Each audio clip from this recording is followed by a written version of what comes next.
What's up, guys? We're going to follow up on the whole cold front thing. And here's why. Is because we talked about the cold front, and everyone talks about like when it goes down, right? And sometimes a little bit like right before it goes down, during the cold front, and then maybe the next day, right? But really it has an effect for much longer. And usually what happens is during these cold fronts, everything starts to change. And that's the problem with pretty much fall and springtime fishing, right? The summertime, we get the same conditions almost every day. They're almost exactly the same. The wind is usually the only thing we have to worry about, but even then sometimes we get days upon days upon days of like no wind. Or the opposite, where we get like days of the same wind every single day, like always a south wind, southeast, whatever your prevailing winds are. Cold fronts though, as they start to come in the fall, even like in the winter, a lot of times guys don't even fish in the winter, but a lot of times down here we still get to fish. So we usually have mainly north winds, and it's usually cold. And even cold fronts, they just makes everything colder. There's really no change. But normally in the fall, a cold front changes everything in the sense of you're going from hot, cold, where you can have really cold nights and cold days for a day or two, and then it goes extreme opposite. Especially where I'm from down here in Texas, you know, you can have nights in the 30s, and then 2 days later, it's in the 60s at night, and then the days are like, they're still hot. And even this last cold front, what was interesting is the first night, it dropped it. It only got 50 degrees that night because it really hadn't come through. And the water temp dropped 6 degrees, 7 degrees, maybe even 8. And I was like, oh man, what's it going to do when it gets down in the 30s? Because it was going to get down to like 36, 37. I woke up the next morning when we went fishing. The water temp was still 70. It didn't drop at all. I was going, man, it still amazes me. And I really paid attention to that because I was worried about the topwater bite.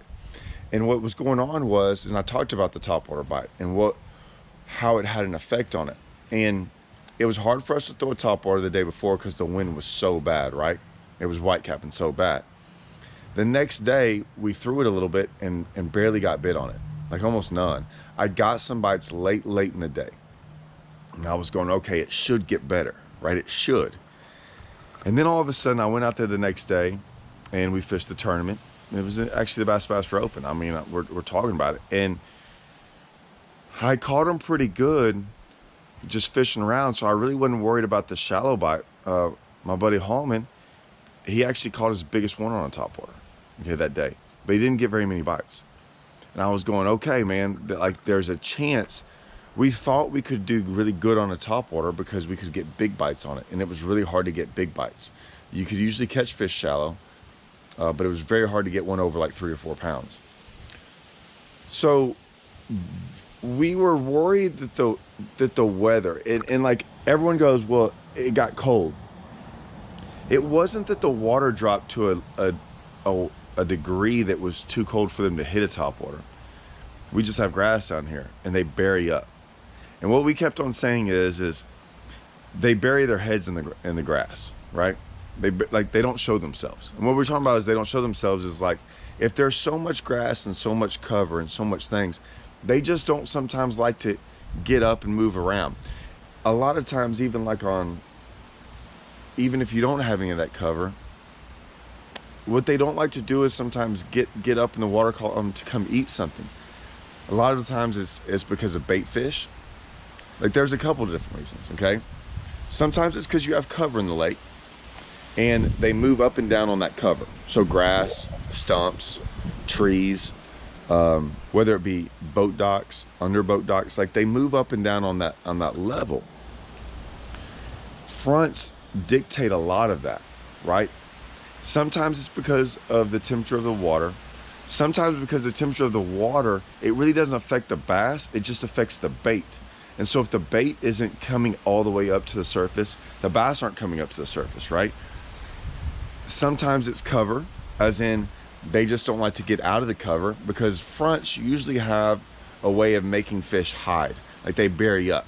You see it down in Florida all the time, right? When a front comes through, you see everyone start flipping because they get underneath the mat because it gets warm. I mean, all these things come into play, and it's very, very difficult to figure out why. Now, this is the part, and maybe I should do this the next, is like the pressure thing, like the high pressure that comes along with it. A lot of fronts will have high pressure. Some of them don't have as high pressure as others, right? During that front, it never got cloudy. Never. It was like, I mean, we even noticed it the next day. We were talking, and we were looking up in the sky as we were on the phone going, you know those days like it looks like you can see like straight into outer space, like it never stops getting blue. I mean, it just looks like you can see for forever. It never stops. That's what it looked like every single day. And I was going, man, it might just be a pressure thing and not a cold thing. And if it's a pressure thing, man, that's a tough one to deal with, man, because it's just bad fishing. So that Topwater deal showed us that. And what happened was I went out there and I had done all right on day ones, pretty good. So I was sitting there going, okay, that bite had died on me on day two. Like I wasn't catching them as good. And so I was going, okay, I'm gonna go up there shallow. And I knew everything had changed. It wasn't as good. I had gone up there shallow on day one after I'd caught them pretty good, just to check it out, just to see how it caught a limit pretty easy in about an hour, hour and a half. And I was like, all right, like this won't be hard tomorrow. I can go do this. After it was so bad in the morning out deep and I went up shallow and it started getting hard there, I started going, oh man, this is going to be interesting. I was then trying to figure out, do I throw a topwater or do I just kind of fish the grass? I wanted to fish the topwater because I knew I could get big bites, right? And I'm just not out there trying to like do good in the points, right? I just wanted to win. So I ended up messing around trying to figure out some way to get a bite, and I really couldn't get a bite, and I finally just said, man, I'm gonna have to pick something and stick with it. That's usually what happens. You got to get something and grind it out. And I finally got bit on the topwater and I caught it, and that was my third one. I'm going, here we go, it's the topwater. I got plenty of time to go do this. Problem is about 30 minutes later I get another bite, and it's a giant. I mean an absolute monster.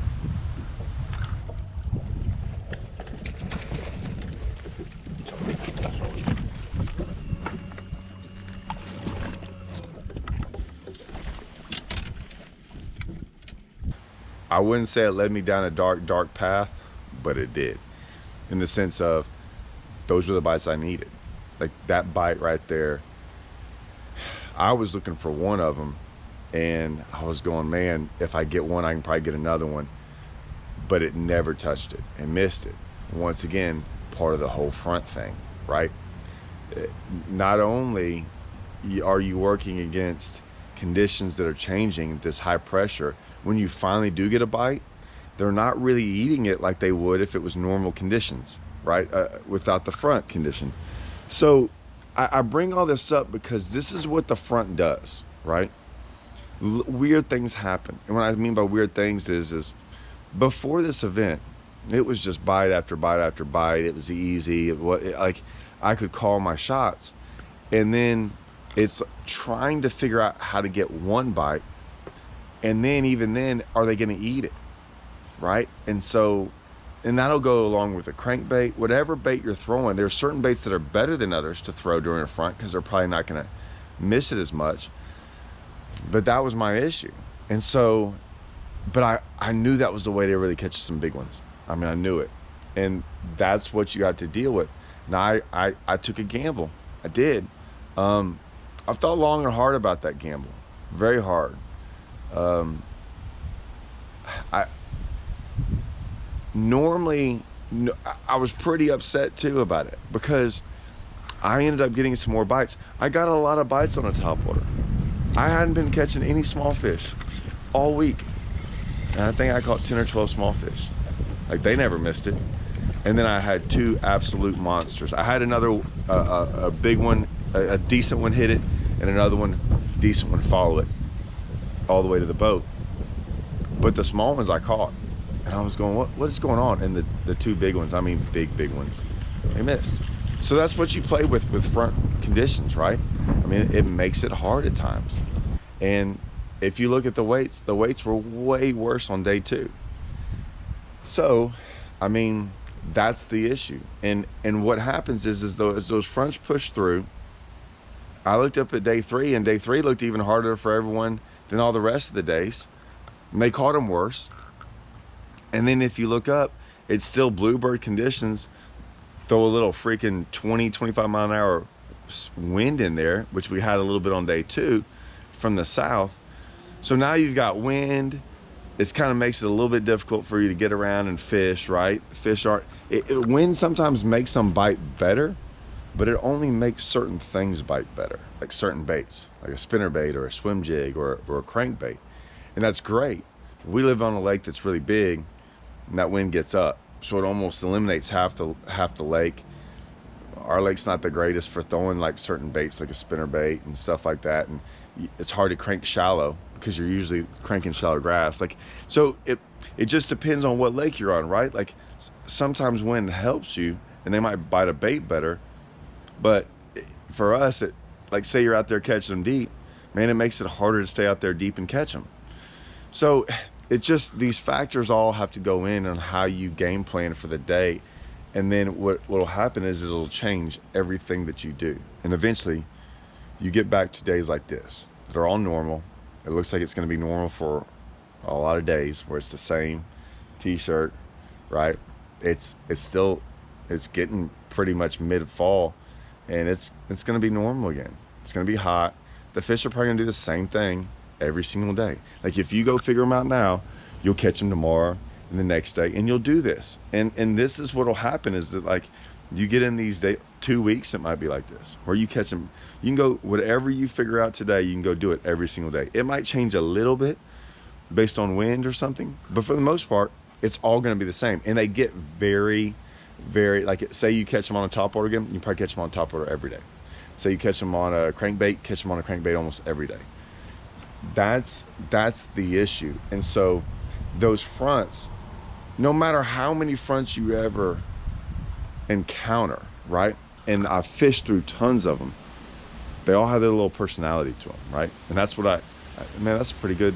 Maybe I'll title this video that, like, every front has its own personality. I like that. They do. They all have their own. Some will bring rain. Some will bring really, really cold north winds. Some will bring high pressure. Some will bring, your fronts bring some high pressure, but sometimes they have clouds throughout the whole deal. It's just strange how that all works. And you got to adjust to each one accordingly. And that's the hard part. And the only way I can say is this, is you just got to get out there and you still change with them. That's still the main thing. It's going to change something. You just got to change with it. I tried to change with it a little bit, and I did on day 1. I probably could have caught fish doing something different. I know I probably could have. But man, we're talking about the Bassmaster Open, guys. Like, winner goes to the Classic. I'm going to take my chances. I had 2 bites that would have probably put me second or third going into the final day. If they'd just hooked up. I didn't lose them. They never touched it. If I'd have just caught those 2, I'm there. At least I had the chances, right? Because a lot of times you might not even have the chances. I chose to do that and look for 2 big bites. That was one of the ways.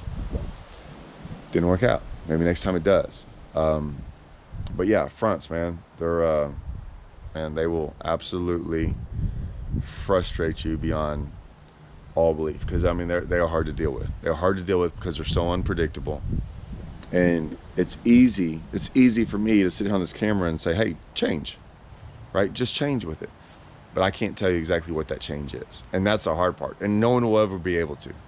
So if someone is on YouTube telling you to, they don't know. We don't know. That's part of the hard part about fishing. But hopefully you'll figure it out next time one comes through. See y'all, guys.